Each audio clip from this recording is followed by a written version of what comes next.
नमस्कार, मैं हूं अंकुर और आप देख रहे हैं सत्य हिंदी का न्यूज बुलेटिन। एक नजर अब तक की सुर्खियों पर। जम्मू कश्मीर के राजौरी में सुरक्षा बलों के साथ चल रही मुठभेड़ में एक पाकिस्तानी आतंकवादी मारा गया है। आतंकवादी की पहचान पाकिस्तानी नागरिक क्वारी के रूप में की गई है, जो लश्कर तैयबा में उच्च पद पर था। अधिकारियों के अनुसार क्वारी आईईडी में विशेषज्ञ था, गुफाओं में छिपकर काम करता था और एक प्रशिक्षित स्नाइपर भी था। एक रिपोर्ट के अनुसार क्वारी नाम के इस आतंकवादी को पाकिस्तान और अफगान मोर्चे पर प्रशिक्षित किया गया था और वो लश्कर तैयबा का वरिष्ठ लीडर था। वो पिछले साल से राजौरी पुंछ क्षेत्र में सक्रिय था। कहा जा रहा है कि आतंकवाद को बढ़ावा देने के लिए उसको भेजा गया था, लेकिन वो मुठभेड़ में गुरुवार को मारा गया। बुधवार से चल रही इस मुठभेड़ में सेना के 5 जवान शहीद हो गए। ममता बनर्जी भी अब महुआ मोइत्रा के साथ खड़ी दिख रही हैं। पश्चिम बंगाल के मुख्यमंत्री ने गुरुवार को कहा कि उनकी पार्टी के सांसद महुआ मोइत्रा को निष्कासित करने की योजना बनाई जा रही है। उन्होंने ये भी कहा कि मोइत्रा के प्रस्तावित निष्कासन से उन्हें 2024 के लोकसभा चुनाव में मदद मिलेगी। महुआ के खिलाफ लगाए गए कैच फॉर क्वेरी के आरोपों पर ममता बनर्जी की ये पहली टिप्पणी है। वो पार्टी कार्यकर्ताओं को संबोधित कर रही थी। ममता ने पार्टी कार्यकर्ताओं से कहा, फिलहाल विपक्षी नेताओं को निशाना बनाने वाली केंद्रीय एजेंसियां 2024 के चुनावों के बाद भाजपा के बाद खत्म हो जाएंगी। उन्होंने ये भी कहा कि केंद्र में ये सरकार 3 महीने और रहेगी। वर्ल्ड कप फाइनल में ऑस्ट्रेलिया से भारत के हारने के बाद पश्चिम बंगाल के मुख्यमंत्री ममता बनर्जी ने कहा है कि यदि फाइनल कोलकाता में हुआ होता तो हम वो मैच जीत जाते।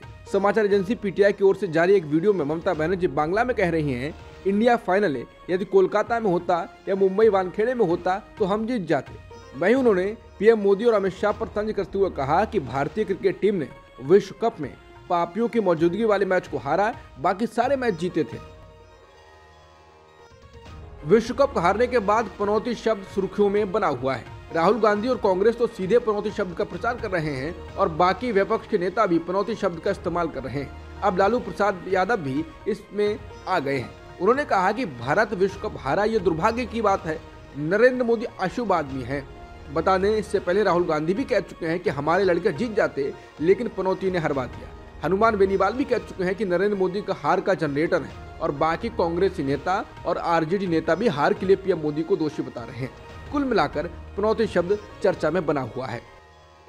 भारतीय चुनाव आयोग ने कांग्रेस सांसद राहुल गांधी को उनके पनौती और जेब कतरे वाले बयान पर नोटिस जारी किया है और उनसे 25 नवंबर तक जवाब देने को कहा है। बीजेपी ने 22 नवंबर को चुनाव आयोग के पास राहुल गांधी की शिकायत की थी और कहा था कि राहुल गांधी में पीएम मोदी के लिए पनौती और जेब कतरे जैसे शब्दों का प्रयोग कर उनका मजाक उड़ाया है। चुनाव आयोग ने अपने नोटिस में लिखा है, ये आरोप लगाया गया है कि एक प्रधानमंत्री की तुलना जेब कतरे से करना और पनौती शब्द का इस्तेमाल करना राष्ट्रीय राजनीतिक दल के एक बहुत वरिष्ठ नेता के लिए अशोभनीय है। देश के मजदूर संगठनों ने कहा है कि उत्तरकाशी के टनल में 41 लोगों के फंसने के वाकये से एक बार फिर सामने आ गया है कि सरकार मजदूरों की सुरक्षा को लेकर कितना गैर जिम्मेदाराना रवैया रखती है। 11 ट्रेड यूनियनों और सेक्टोरल फेडरेशनों के बयान में कहा गया है कि केंद्रीय ट्रेड यूनियनों और सेक्टोरल फेडरेशन एसोसिएशन उत्तरकाशी का सिलक्यारा सुरंग ढहने में प्रशासन की विफलता पर दुख व्यक्त करता है। समाचार एजेंसी पीटीआई के अनुसार कर्मचारी संगठनों का कहना है कि वर्क प्लेस पर सुरक्षा के मामले में कानून कितने कमजोर हैं, इस घटना ने उसे उजागर कर दिया है। सिलक्यारा टनल में जो हुआ है वो ऐसी तमाम घटनाओं में से एक है। उनका कहना है कि केंद्र की ओर से जो टीम पूरे ऑपरेशन की निगरानी के लिए भेजी गई वो काफी देरी से पहुंची। उत्तरकाशी के सुरंग में फंसे 41 मजदूरों को बचाने का काम युद्ध स्तर पर जारी है। बचाव और राहत कर्मी आधी रात को सुरंग के अंदर से मलबा हटाने के लिए घुसे थे। चंद घंटों में अच्छी खबर की उम्मीद जताई जा रही है। बचाव दल के अनुसार मलबा हटाकर चौड़ा पाइप डालने के लिए ड्रिलिंग जारी है। बर्मा मशीन जो 1 घंटे में लगभग 3 मीटर मलबे को ड्रिल करती है, पहले किसी चीज से टकरा गई थी। फिर ब्लॉक को हटाने के लिए मेटल कटर का इस्तेमाल किया गया और ऑपरेशन फिर से शुरू हुआ। एनडीआरएफ के डीजी अतुल करवाल ने दोपहर 12 बजे बताया कि बचाव और राहत का मिशन गुरुवार शाम तक पूरा हो जाएगा। उन्होंने कहा कि ऑगर मशीन ने फिर से काम करना शुरू कर दिया है। प्रधानमंत्री के पूर्व सलाहकार और उत्तराखंड सरकार के विशेष कार्याधिकारी भास्कर खुलबे ने गुरुवार को कहा कि हम पूरे भारत की उम्मीदों पर खरा उतरेंगे। हम कोशिश कर रहे हैं कि जिस सुरंग में 45 मीटर तक जहां हम काम कर चुके थे उससे आगे का काम करें। उन्होंने बताया, रात में जो दिक्कत आई थी कि जो मलबे में सरिया अटक गया था उसे लगातार करीब 6 घंटे काम के बाद सुलभ तरीके से काटकर बाहर निकाला जा चुका है। राजेश पायलट पर पीएम मोदी की टिप्पणी को लेकर अशोक गहलोत ने उन पर निशाना साधा है। उन्होंने कहा कि पीएम मोदी अब ऐसी स्थिति में पहुंच गए हैं कि स्वर्गीय राजेश पायलट जी को चुनावी मुद्दा बना रहे हैं। उन्होंने प्रधानमंत्री पर यह भी आरोप लगाया कि वो गुर्जर समुदाय को भड़काने का प्रयास कर रहे हैं। गहलोत ने गुरुवार को प्रेस कॉन्फ्रेंस कर कहा, पीएम मोदी अपने हार से इतना बौखला चुके हैं कि उन्होंने स्वर्गीय श्री राजेश पायलट जी को चुनाव का मुद्दा बना दिया। वो गुर्जर समुदाय को भड़काने का प्रयास कर रहे हैं। बीजेपी के राज में ही फायरिंग की 22 घटनाएं हुई, जिनमें गुर्जर समाज के कई लोग मारे गए थे।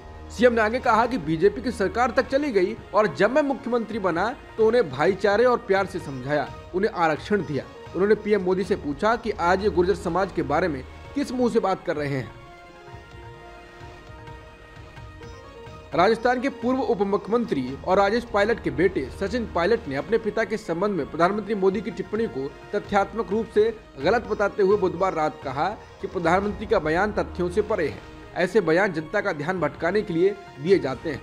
उन्होंने कहा कि उनके पिता जीवन भर एक समर्पित कांग्रेसी रहे। सचिन पायलट ने कहा, जहां तक मेरा सवाल है, मुझे बहुत कम उम्र में संसद सदस्य बनने का मौका दिया गया और मैंने कई वर्षों तक केंद्र सरकार और राज्य स्तर पर कई जिम्मेदारियां निभाई हैं। कांग्रेस नेता ने कहा कि किसी को भी उनकी और उनके राजनीतिक भविष्य की चिंता नहीं करनी चाहिए। सचिन पायलट ने कहा कि मुझे लगता है कि बीजेपी के अभियान को लोगों और मतदाताओं के बीच लोकप्रियता नहीं मिल रही है, इसलिए वो अब तथ्यात्मक रूप से गलत बयानों पर ध्यान भटकाना चाहते हैं। यह स्पष्ट संकेत है कि बीजेपी बैकफुट पर है। बता दें, पीएम मोदी ने कहा था कि राजेश पायलट ने एक बार कांग्रेस के इस परिवार को कांग्रेस की भलाई के लिए चुनौती दी थी, लेकिन ये परिवार ऐसा है कि राजेश पायलट को तो सजा दी, उनके बेटे सचिन पायलट को भी सजा दे रहे हैं। राजस्थान के मुख्यमंत्री अशोक गहलोत ने चुनाव प्रचार के आखिरी दिन में बाहरी बनाम लोकल वाला कार्ड खेल दिया। गहलोत ने खुद को राजस्थानी बताते हुए कहा कि अगर आप गुजराती की बात मानोगे तो मैं कहां जाऊंगा, मैं आपका हूं, मैं आपसे दूर नहीं हूं, मैं कहां जाऊंगा। गहलोत ने पीएम मोदी के एक कथित बयान का जिक्र करते हुए ये बात कही और कहा कि उन्होंने भी गुजरात में ऐसी बात कहकर चुनाव को पलट दिया था। वो लगातार गुजराती बन रहे थे, अब वो गुजराती यहाँ आ रहा है। हम तो नहीं कह रहे हैं कि गुजराती आ गया है। भाइयों और बहनों, गुजराती की बात मानोगे तो मैं कहाँ जाऊंगा। मैं भी तो कह रहा हूँ कि राजस्थान वासियों, एक गुजराती आकर घूम रहा है, यहाँ पर वोट मांग रहा है। मैं आपका हूँ, मैं आपसे दूर नहीं हूँ, मैं कहाँ जाऊंगा। केंद्रीय सूचना प्रौद्योगिकी मंत्री अश्विनी वैष्णव ने गुरुवार को कहा है कि इंटरनेट पर उपलब्ध डीप फेक कंटेंट लोकतंत्र के लिए नया खतरा है और इसके लिए जल्द ही कानून लाया जाएगा। गुरुवार को उन्होंने डीप फेक कंटेंट के मुद्दे पर सोशल मीडिया प्लेटफॉर्म के साथ बैठक की। उन्होंने बताया कि कंपनियां इस तरह के मुद्दे की पहचान करने, उन्हें रिपोर्ट करने के तरीकों पर काम करने को तैयार हुई हैं। उन्होंने कहा, हम आज से ही इसके ड्राफ्ट पर काम शुरू कर रहे हैं और थोड़े वक्त में ही हमारे पास डीप फेक के लिए कानून होंगे। इजरायली सेना के अधिकारियों का कहना है कि कतर की मध्यस्थता वाले संघर्ष विराम समझौते के तहत शुक्रवार से पहले किसी भी गजा बंदी को रिहा नहीं किया जाएगा। वहीं इजरायली बंदियों के परिवार संघर्ष विराम में देरी पर निराशा जता रहे हैं। उन्होंने इस सूचना के लिए इजरायल की सरकार को दोषी ठहराया है। उनका सवाल है कि जब आप किसी से समझौता वार्ता करते हैं तो आपको ये तो स्पष्ट होना चाहिए कि बंधक कब छोड़े जाएंगे। इसका मतलब है कि इजरायल सरकार बंधकों की रिहाई को लेकर लापरवाही बरत रही है। इजरायल ने फलस्तीनी क्षेत्र में घातक हवाई हमले और भारी गोलाबारी जारी रखी हुई है, क्योंकि स्पष्ट नहीं है कि लड़ाई में 4 दिवसीय युद्ध विराम कब शुरू होगा। वहीं इजरायली प्रधानमंत्री बेंजामिन नेतन्याहू ने सभी इजरायली बंदियों को घर लाने का वादा करते हुए युद्ध जारी रहने की चेतावनी दोहराई है। अब तक की सुर्खियों में इतना ही। बाकी खबरों के लिए बने रहिए सत्यहिंदी.com के साथ।